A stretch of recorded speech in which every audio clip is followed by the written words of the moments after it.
कि आनले भाषाओं ठीक ठाक हो. My name is Amandeep Singh. I am your educator for class 11th and 12th. I will be teaching you accounts, economics and business studies.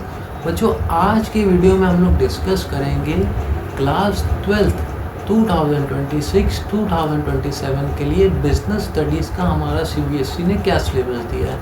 पिछले दो videos में हम लोगों ने बच्चों डिस्कस किया कि हमारा 2026-2027 में अकाउंट्स का क्या सिलेबस है. उसके बाद उन्होंने डिस्कस किया 2026-2027 में इकोनॉमिक्स का हमारा क्या सिलेबस है. इस वीडियो में हम लोग डिस्कस करेंगे कि बिजनेस स्टडीज़ का हमारा क्या सिलेबस है.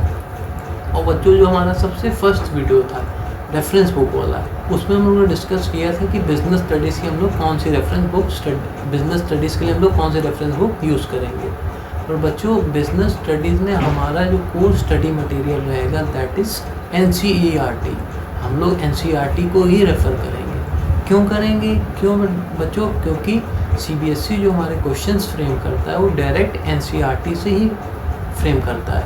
NCERT के बेसिस पे करता है, वेदर वो केस स्टडीज़ फ्रेम करते हैं या डायरेक्ट क्वेश्चन फ्रेम करते हैं और या MCQ बनाते हैं, वो डायरेक्टली NCERT के बेस पे ही बनाए जाते हैं. तो बच्चों हम लोग ने ये भी हम लोग ने डिस्कस करना है कि क्लास 11th में हमारे पास बिजनेस स्टडीज़ की एक बुक थी, बट क्लास 12th में हमारे पास बिजनेस स्टडीज़ की दो बुक हैं. जो पहली बुक है बच्चों that is principles and functions of management, और दूसरी बुक बच्चों जो हमारी है that is business finance and marketing. तो बच्चों बिना टाइम वेस्ट किए चलते हैं अपने कंप्यूटर की स्क्रीन पे और डिस्कस करते हैं हमारा सिलेबस क्या है. तो बच्चों जो CBSE ने हम लोग को बिजनेस स्टडीज़ का जो सब्जेक्ट कोड दिया है दैट इज़ 054. ठीक है.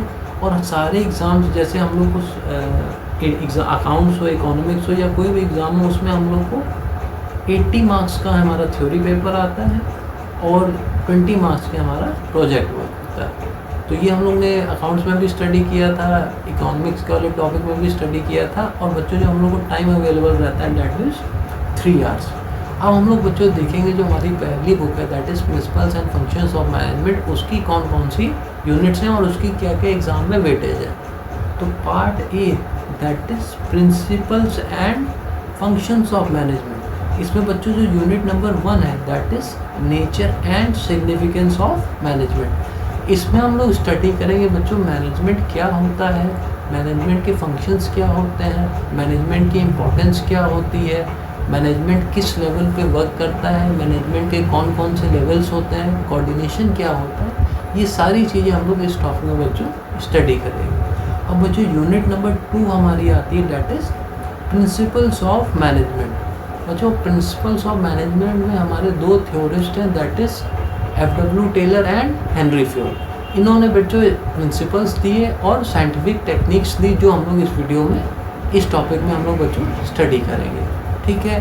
और तीसरा हमारे बच्चों ये यूनिट आती है दैट इज़ बिजनेस एनवायरनमेंट. बच्चों इस यूनिट में हम लोग स्टडी करेंगे कि बिजनेस जिस एनवायरनमेंट में ऑपरेट करता है वो क्या होता है, व्हाट इज़ बिजनेस एनवायरनमेंट, उसकी इंपॉर्टेंस क्या होती है, उसके डायमेंशंस क्या होते हैं, बिजनेस एनवायरनमेंट कितने टाइप्स का होता है, weather it is internal environment और एक्सटर्नल एनवायरनमेंट. ठीक है बच्चों. ये और बच्चों CBSE ने हम लोग को सेपरेट मार्किंग नहीं दी है. इसमें हम लोग को यूनिट नंबर 1, 2, 3 कलेक्टिवली हम लोग से जो पूछा जाएगा दैट इज़ ऑफ 16 मार्क्स. यानी आपका जो पेपर आएगा तीनों यूनिट को मिला के आपसे 16 मार्क्स का इन 3 यूनिट से आपसे पूछा जाएगा. अभी नेक्स्ट जो बच्चों हमारी यूनिट आती है that is unit number 4 that is planning. Planning में बच्चों हम लोग डिस्कस करेंगे कि व्हाट इज़ प्लानिंग और प्लानिंग की क्या इम्पोर्टेंस होती है, प्लानिंग के का प्रोसेस क्या होता है, what are the types of plan जो हम लोग इसमें डिस्कस करेंगे. बच्चों इसमें ये हमारा फर्स्ट फंक्शन होता है मैनेजमेंट का. और ये बच्चों इसके बाद जो हमारी यूनिट आती है that is unit number 5 that is organising. बच्चों हम लोग ने पहले प्लान बना लिया, अब उसको ऑर्गेनाइज करेंगे. ऑर्गेनाइज इसमें हम लोग डिस्कस करेंगे कि व्हाट इज़ ऑर्गेनाइजिंग, उसकी इम्पोर्टेंस क्या होती है, टाइप्स ऑफ ऑर्गेनाइजेशन क्या होती हैं. और उसके बाद बच्चों हम लोग डिस्कस करेंगे कि ऑर्गेनाइजिंग के स्टेप्स या प्रोसेस डिस्कस करेंगे. अभी उसके बाद यूनिट नंबर 6 है बच्चों दैट इज़ स्टाफिंग. बट उससे पहले हम लोग ये डिस्कस कर लें बच्चों की प्लानिंग एंड ऑर्गेनाइजिंग, ये बहुत इंपॉर्टेंट यूनिट है। ये बच्चों कलेक्टिवली एग्ज़ाम में हमारे 14 मार्क्स की पूछी जाती है। अब यूनिट नंबर 6 पे हम लोग आगे बढ़ते हैं, दैट इज़ स्टाफिंग। स्टाफिंग में बच्चों हम लोग ये डिस्कस करते हैं कि what is staffing, what is the importance of staffing, what is the process of staffing. इसमें बच्चों रिक्रूटमेंट का क्या प्रोसेस होता है, सिलेक्शन का क्या प्रोसेस होता है, ट्रेनिंग का क्या प्रोसेस होता है। क्यों? क्योंकि हमें right human resource right work के लिए चूज़ करना बहुत इंपॉर्टेंट हो जाता है। ठीक है बच्चों, उसके बाद बच्चों जो हमारी यूनिट आती है that is unit number 7, that is directing. Directing में बच्चों हम लोगों ने फर्स्ट यूनिट में ये डिस्कस किया कि हम लोग ने प्लानिंग कैसे, first unit of functions of management हम लोग डिस्कस किया कि हम लोग पहले प्लान बनाएंगे, फिर उसको ऑर्गेनाइज करेंगे, उसके बाद राइट ह्यूमन रिसोर्स लेके आएंगे, उसके बाद हम लोग अपने प्लान को एग्जीक्यूट करेंगे, वो डायरेक्टिंग वाले यूनिट में। इसमें हम लोग डिस्कस करेंगे कि डायरेक्टिंग क्या होती है, उसकी इम्पोर्टेंस क्या होती है, उसका प्रोसेस क्या होता है, और इसमें हम लोग ये भी डिस्कस करेंगे कि डायरेक्टिंग किस हिसाब से की जाती है। इसमें 3 टॉपिक्स मेनली रहते हैं बच्चों, वो मोटिवेशन होता है, लीडरशिप रहता है और कम्युनिकेशन होता है। कम्युनिकेशन में भी टाइप्स ऑफ कम्युनिकेशन होता है, उसके बाद बैरियर्स ऑफ कम्युनिकेशन होता है। ये सारे टॉपिक हम लोग बच्चों इस यूनिट में स्टडी करेंगे। उसके बाद बच्चों जो आता है, जो हमारी लास्ट यूनिट है, डेट इज़ कंट्रोलिंग। अब हम लोगों ने प्लान भी कर लिया, ऑर्गेनाइज भी कर लिया, राइट ह्यूमन रिसोर्स भी लिया है, डायरेक्ट भी कर लिया। अब कंट्रोल करते हैं कि हमने जो प्लान बनाया उस हिसाब से हमारा जो वर्क हुआ या नहीं हुआ। तो ये यूनिट में हम लोग डिस्कस करेंगे बच्चों व्हाट इज़ कंट्रोलिंग, उसकी इम्पोर्टेंस क्या होती है, उसका प्रोसेस क्या होता है।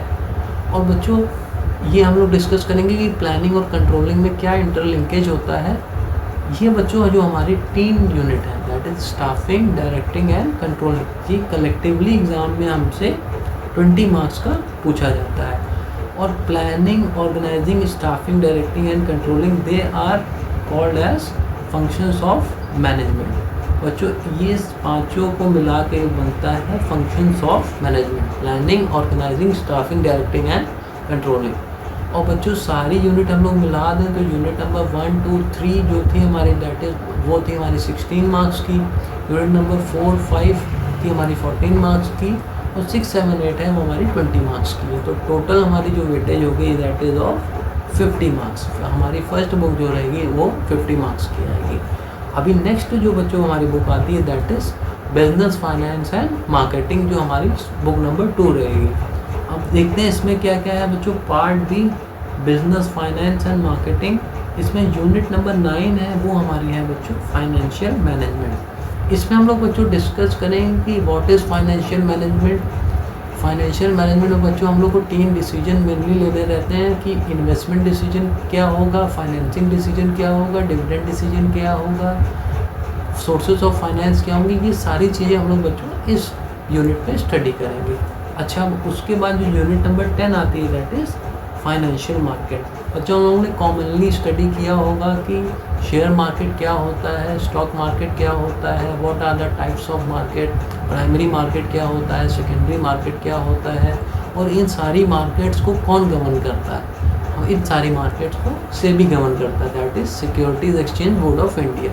इसमें हम लोग सारे टॉपिक्स इससे रिलेटेड बच्चों हम लोग स्टडी करेंगे। और बच्चों यूनिट नंबर 9 और यूनिट नंबर 10 ये कलेक्टिवली हमारे एग्ज़ाम में 15 मार्क्स की हमसे पूछी जाएगी। अच्छा, अब यूनिट नंबर 11 जो बच्चों हमारी है that is marketing management. Marketing management में बच्चों हमसे ये पूछा जाए, इस यूनिट में हम लोग ये डिस्कस करेंगे कि मार्केटिंग क्या होती है, what are the 4 P's of marketing, और मार्केटिंग की क्या इंपॉर्टेंस होती है, मार्केटिंग किस किस तरह से की जाती है। ये सारी चीज़ें हम लोग इस टॉपिक पे स्टडी करेंगे। और लास्ट बच्चों जो यूनिट आती है दैट इज़ कंज्यूमर प्रोटेक्शन। इसमें बच्चों हम लोग डिस्कस करेंगे कि व्हाट इज़ कंज्यूमर, कंज्यूमर के क्या राइट्स होते हैं, कंज्यूमर की क्या रिस्पॉन्सिबिलिटीज़ होती हैं, कौन सा एक्ट है जो इसको गवर्न करता है। ये बच्चों unit number 11 and unit number 12 ये कलेक्टिवली एग्ज़ाम में हमसे 15 मार्क्स की पूछी जाती है। तो पार्ट नंबर बी में unit number 9 and unit number 10 15 marks का हो गया, unit number 11 and unit number 12 15 marks का हो गया। तो कलेक्टिवली हमारा इनमें part B that is of 30 marks. Part A हमारा 50 मार्क्स का हो गया, पार्ट भी है वो हमारा 30 मार्क्स का हो गया, तो 50 + 30 80 मार्क्स का आपका सिलेबस कंप्लीट हो गया। और पार्ट सी बच्चों जो बचता है वो हम लोग ने पिछले वीडियो में भी डिस्कस किया, that is project work. Project work में बच्चों 12 मार्क्स का आपकी प्रोजेक्ट फाइल रहती है और उसी प्रोजेक्ट फाइल से आपसे वाइवा पूछा जाता है, क्वेश्चंस पूछे जाते हैं, वो 8 मार्क्स के होते हैं। 80 + 20 100 मार्क्स का आपका पेपर कंप्लीट हो गया। बच्चों ये तो हम लोग ने ओवरव्यू या बर्ड्स आई व्यू डिस्कस किया कि बिजनेस स्टडीज़ में सिलेबस में हमारे क्या क्या टॉपिक है। अब हम लोग डीपली देखेंगे कि बिजनेस स्टडीज़ में पार्ट नंबर ए में, पार्ट नंबर बी में हमारे कौन कौन से टॉपिक्स हैं, उसके क्या क्या सब पार्ट है। तो पार्ट नंबर ए में बच्चों principles and functions of management में यूनिट नंबर 1 जो हमारी है that is nature and significance of management. इसमें हम लोग डिस्कस करेंगे व्हाट इज़ मैनेजमेंट, उसका कॉन्सेप्ट क्या है, उसके ऑब्जेक्टिव्स क्या हैं, उसकी इम्पोर्टेंस क्या है। नेक्स्ट बच्चों जो हम लोग इसमें डिस्कस करेंगे that is management as a science, as a art and as a profession. इसमें हम लोग ये डिस्कस करेंगे मैनेजमेंट साइंस है कि आर्ट है कि प्रोफेशन है। उसके बाद हम लोग बच्चों इसमें डिस्कस करेंगे लेवल्स ऑफ मैनेजमेंट। मैनेजमेंट कितने लेवल पे वर्क करता है, टॉप लेवल पे होता है, मिडिल लेवल पे होता है, लोअर लेवल पे होता है। इसमें हम लोग लेवल्स ऑफ मैनेजमेंट डिस्कस करेंगे। उसके बाद बच्चों हम लोग डिस्कस करेंगे मैनेजमेंट फंक्शंस। मैनेजमेंट फंक्शंस बच्चों हमारे जो अभी हम लोग ने यूनिट्स पीछे डिस्कस की वो थी हमारी planning, organising, staffing, directing and controlling. इसके बारे में बच्चों हम लोग ब्रीफ स्टडी करेंगे कि ये क्या क्या होते हैं। उसके बाद तो हमारे पास इसकी यूनिट्स आई हैं, उस पर हम लोग डीपली इसको स्टडी करेंगे। और लास्ट बच्चों जो हमारा टॉपिक बचता है दैट इज़ कोऑर्डिनेशन। कोऑर्डिनेशन में हम लोग डिस्कस करेंगे कोऑर्डिनेशन का कॉन्सेप्ट क्या होता है, उसकी इम्पोर्टेंस हमारे ऑर्गेनाइजेशन में क्या होती है। ठीक है, अभी हम यूनिट नंबर 2 पे चलते हैं। यूनिट नंबर 2 पे हम बच्चों हमारा जो है that is principles of management. अब प्रिंसिपल्स ऑफ मैनेजमेंट में हम लोग डिस्कस करेंगे कि उसका कॉन्सेप्ट क्या होता है, उसकी सिग्निफिकेंस क्या होती है। ठीक है, उसके बाद हेनरी फ्यूल जो हमारे हैं इन्होंने बच्चों मैनेजमेंट में 14 प्रिंसिपल्स दिए और वो हम लोग डिस्कस करेंगे कि वो प्रिंसिपल्स कौन कौन से हैं और वो प्रिंसिपल्स कहाँ कहाँ पे अप्लाई होते हैं। इसी तरह टेलर्ड साइंटिफिक मैनेजमेंट, इनके प्रिंसिपल्स क्या थे, इनकी टेक्निक्स क्या थी। इस यूनिट में बच्चों 3 ही टॉपिक्स हैं जो हम लोग को डिस्कस करने हैं, पर ये बहुत इंपॉर्टेंट यूनिट है। इससे एग्ज़ाम में काफ़ी मार्क्स का पूछा जाता है और सीबीएसई का ये फेवरेट टॉपिक होता है। ठीक है बच्चों, अभी नेक्स्ट यूनिट हम लोग डिस्कस करेंगे that is business environment, unit number 3। Business environment में बच्चों हम लोग डिस्कस करेंगे कि बिजनेस एनवायरनमेंट का कॉन्सेप्ट क्या होता है और उसकी इम्पोर्टेंस क्या होती है। ठीक है, उसके बाद what are the dimensions of business environment. Dimensions of business environment का मतलब हो गया कि उसमें इकोनॉमिक एनवायरनमेंट कैसा है, पॉलिटिकल एनवायरनमेंट कैसा है, सोशल एनवायरनमेंट कैसा है, टेक्नोलॉजिकल एनवायरनमेंट कैसा है और लीगल एनवायरनमेंट बच्चों कैसा है। ठीक है, और उसके बाद जो हमारा टॉपिक आएगा दैट इज़ डिमोनेटाइजेशन। डिमोनेटाइजेशन का कॉन्सेप्ट क्या है और फीचर क्या है। और बच्चों यूनिट नंबर 1, 2, 3 जो हमारी कलेक्टिवली थी दैट इज़ ऑफ 16 मार्क्स। ठीक है बच्चों, अब यहाँ तक हम लोग ने 16 मार्क्स कवर कर लिए। अभी हम लोग नेक्स्ट टॉपिक पे चलते हैं दैट इज़ प्लानिंग। अभी प्लानिंग में हम लोग डिस्कस करेंगे बच्चों what is the concept of planning, planning की इम्पोर्टेंस क्या होती है, प्लानिंग की लिमिटेशन क्या होती है। उसके बाद प्लानिंग का प्रोसेस क्या होता है। उसके बाद हम लोग डिस्कस करेंगे कि टाइप्स ऑफ प्लान क्या होते हैं, सिंगल यूज़ प्लान क्या होता है, स्टैंडिंग प्लान क्या होता है, उसके ऑब्जेक्टिव्स, उसकी strategies, policies, procedures, method, rule, budget and programme. ठीक है बच्चों, इस यूनिट में हम लोग ये डिस्कस करेंगे। अभी नेक्स्ट यूनिट नंबर 5 जो हमारी आती है दैट इज़ ऑर्गेनाइजिंग। ऑर्गेनाइजिंग में बच्चों हम लोग डिस्कस करेंगे कि ऑर्गेनाइजिंग का कॉन्सेप्ट क्या होता है, उसकी इम्पोर्टेंस क्या होती है। फिर उसके बाद हम लोग डिस्कस करेंगे ऑर्गेनाइजिंग का प्रोसेस क्या होता है। उसके बाद ऑर्गेनाइजेशन का स्ट्रक्चर कैसा होता है, structure of organisation, functional and divisional concept, formal and informal organisation और उसके कंसेप्ट। ठीक है बच्चों। उसके बाद हम लोग डिस्कस करेंगे कि व्हाट इज़ डेलीगेशन, उसका कॉन्सेप्ट क्या होता है, उसके एलिमेंट्स क्या होते हैं, उसकी इम्पोर्टेंस क्या होती है। उसके बाद जो हमारा टॉपिक आता है दैट इज़ डिसेंट्रलाइजेशन, उसका कॉन्सेप्ट क्या होता है और उसकी इम्पोर्टेंस क्या क्या होती है। अब बच्चों unit number 4 and unit number 5 planning and organising, ये कलेक्टिवली मैंने आपको पीछे भी डिस्कस किया है कि ये कलेक्टिवली 14 मार्क्स का हमसे एग्ज़ाम में पूछा जाएगा। ठीक है बच्चों, अभी नेक्स्ट यूनिट पे चलते हैं that is staffing, unit number 6। Staffing में हम लोग डिस्कस करेंगे कि व्हाट इज़ स्टाफिंग, उसका कॉन्सेप्ट क्या होता है, उसकी इम्पोर्टेंस क्या होती है स्टाफिंग की। फिर staffing as a part of human resource management, ठीक है। उसके बाद स्टाफिंग प्रोसेस, स्टाफिंग का क्या प्रोसेस होता है, फिर रिक्रूटमेंट का क्या प्रोसेस होता है, फिर सिलेक्शन का क्या प्रोसेस होता है। उसके बाद जब हम लोग का एम्प्लॉय सिलेक्ट हो जाता है उसकी हम लोग ट्रेनिंग एंड डेवलपमेंट कैसे कराते हैं, उसका कॉन्सेप्ट, उसकी इम्पोर्टेंस। फिर उस बच्चों उसके बाद हमारे पास methods of training, whether it is on the job training और ऑफ द जॉब ट्रेनिंग, फिर vestibule training, apprenticeship training and internship training. Unit number 6 में हम लोग बच्चों ये डिस्कस करेंगे। उसके बाद यूनिट नंबर बच्चों 7 आती है दैट इज़ डायरेक्टिंग।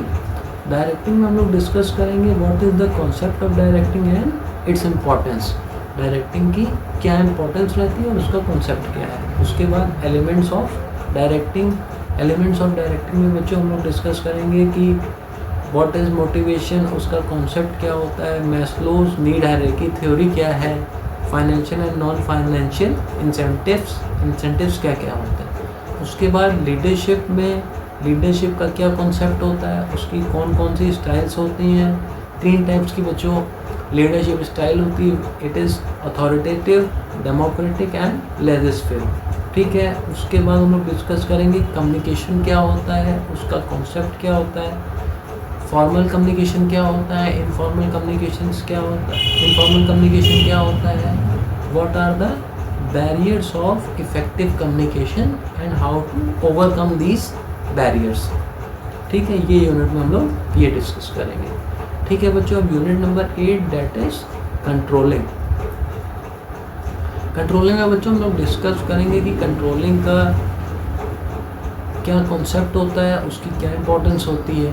उसके बाद बच्चों हम लोग डिस्कस करेंगे कि what is the relationship between planning and as well as controlling, ठीक है, प्लानिंग एंड कंट्रोलिंग। उसके बाद steps in the process of control, ये हम लोग डिस्कस करेंगे। तो बच्चों यहाँ पे हमारी बुक नंबर 1 कंप्लीट होती है।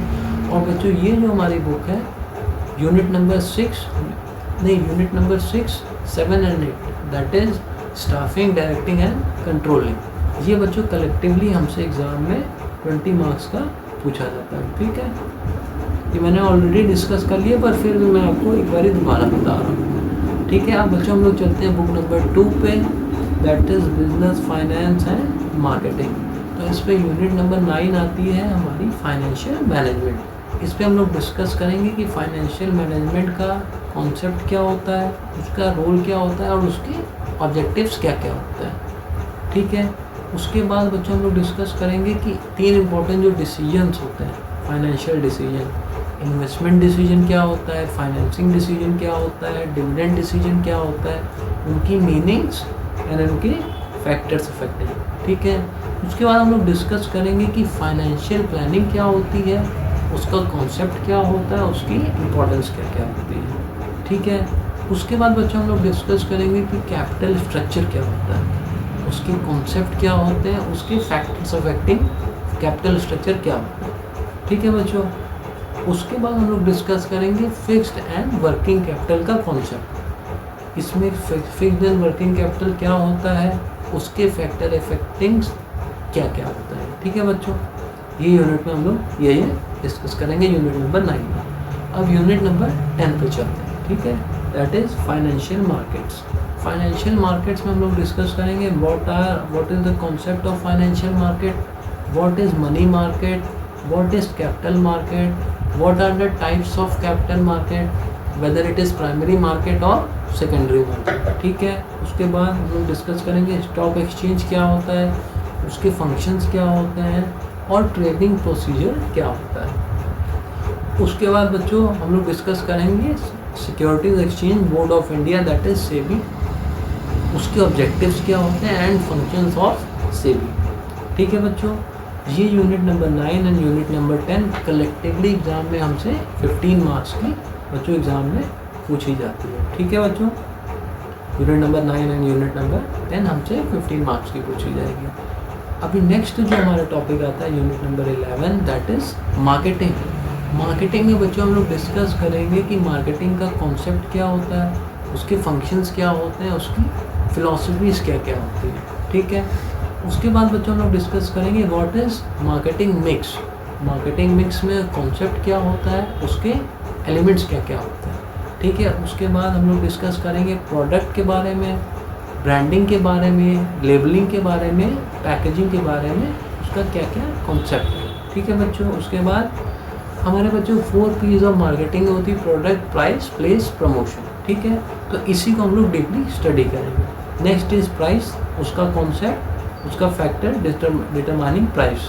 ठीक, उसके बाद फिजिकल डिस्ट्रीब्यूशन, उसका concept, components and channels of distribution. उसके बाद बच्चों प्रमोशन, उसका concept, elements, advertisement, personal selling, sales promotion and public relation. ठीक है, अब यूनिट नंबर 12 बच्चों जो हमारी आती है that is consumer protection. Consumer protection में बच्चों हम लोग डिस्कस करेंगे कि कंज्यूमर प्रोटेक्शन का क्या कॉन्सेप्ट होता है, उसकी क्या इंपॉर्टेंस रहती है।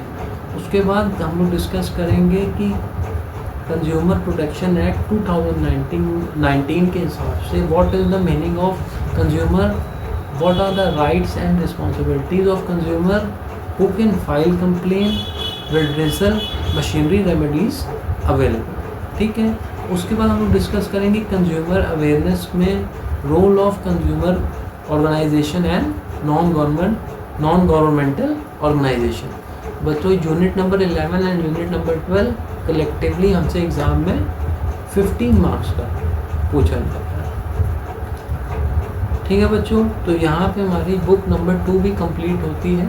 Unit number 9, unit number 10 15 marks, unit number 11, unit number 12 15 marks, total हो गया 30 मार्क्स। ठीक है, अब उसके बाद बच्चों जो आता है वो हमारा प्रोजेक्ट वर्क आता है। प्रोजेक्ट वर्क हम लोग ऑलरेडी डिस्कस कर चुके हैं। 12 मार्क्स का बच्चों हमारी जो रहेगी दैट इज़ प्रोजेक्ट 5।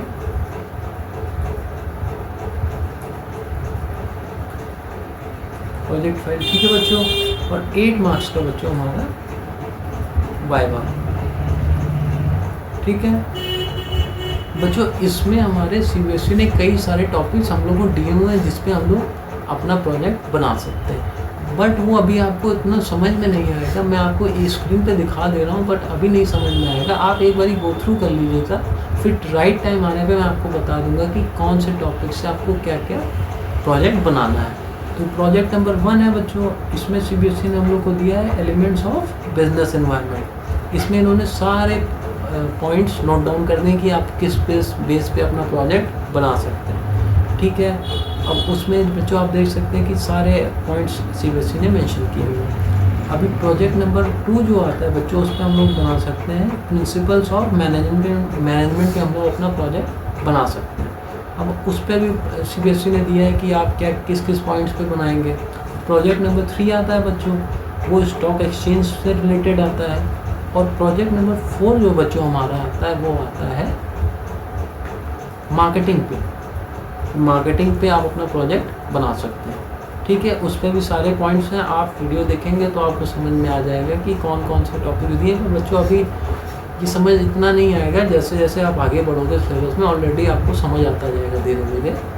अभी नेक्स्ट बच्चों जो हमारा लास्ट बचता है that is typology of questions. हम लोग इसमें डिस्कस करेंगे कि बिजनेस स्टडीज़ में 2026-27 में किस टाइप के क्वेश्चन हमसे सीबीएसई पूछेगा। तो पहले बच्चों जो होता है that is remembering and understanding based. ये बच्चों एग्ज़ाम में हमसे 32 मार्क्स का पूछा जाएगा और उसकी वेटेज 40% होगी। यानी कि इसमें बच्चों जो क्वेश्चंस पूछे जाएंगे वो डायरेक्ट क्वेश्चन पूछे जाएंगे। जो आपने कॉन्सेप्ट पूछा है डायरेक्ट क्वेश्चन आपसे पूछ लिया जाएगा। जो एनसीईआरटी का कॉन्सेप्ट है डायरेक्ट आपसे क्वेश्चन पूछ लिया जाएगा, वो 32 मार्क्स का आएगा। उसके बाद जो दूसरे टाइप ऑफ क्वेश्चंस आते हैं that is application based. Application based पे बच्चों ये रहेगा कि सीबीएसई चेक करेगा कि आप लोगों ने जो टॉपिक स्टडी किया है उसको आप रियल लाइफ सिनेरियो में अप्लाई कर पाते नहीं कर पाते हैं, उससे आपसे क्वेश्चन पूछे जाएंगे वैसे। तो इसमें केस स्टडीज़ के फॉर्म में पूछ सकता है, एमसीक्यू के फॉर्म में पूछ सकता है। ये बच्चों जो वेटेज रखेगा वो रखेगा 24 मार्क्स का और 30% की एग्ज़ाम में इसकी वेटेज होगी। और लास्ट टाइप के जो क्वेश्चन आएंगे that is analysis, evaluating and creating base. इसमें बच्चों आपसे आपकी नॉलेज टेस्ट की जाएगी, आपने कॉन्सेप्ट को प्रॉपर्ली पढ़ा है कि नहीं पढ़ा। अगर आपने कॉन्सेप्ट को प्रॉपर्ली पढ़ा है तब तो आप ये टाइप के क्वेश्चन सॉल्व कर पाओगे, नहीं तो बच्चों हमको इसमें दिक्कत होगी। तो पर हम लोग स्टार्टिंग से यही माइंडसेट रखेंगे कि हम लोग को कॉन्सेप्ट को रटना नहीं है, कॉन्सेप्ट को समझना है, क्योंकि कॉन्सेप्ट को हम लोग समझ पाएंगे तभी हम लोग केस स्टडीज़ में वो कॉन्सेप्ट अप्लाई कर पाएंगे। अगर केस स्टडीज़ में हम लोग कॉन्सेप्ट अप्लाई नहीं कर पाएंगे तो बच्चों हम लोग ये इस टाइप के क्वेश्चन टाइप 3 के analysis and evaluating based question solve नहीं कर पाएंगे, और जिसकी वेटेज एग्ज़ाम में बच्चों 24 मार्क्स की है, यानी कि 30% वेटेज रखता है आपका एग्ज़ाम में।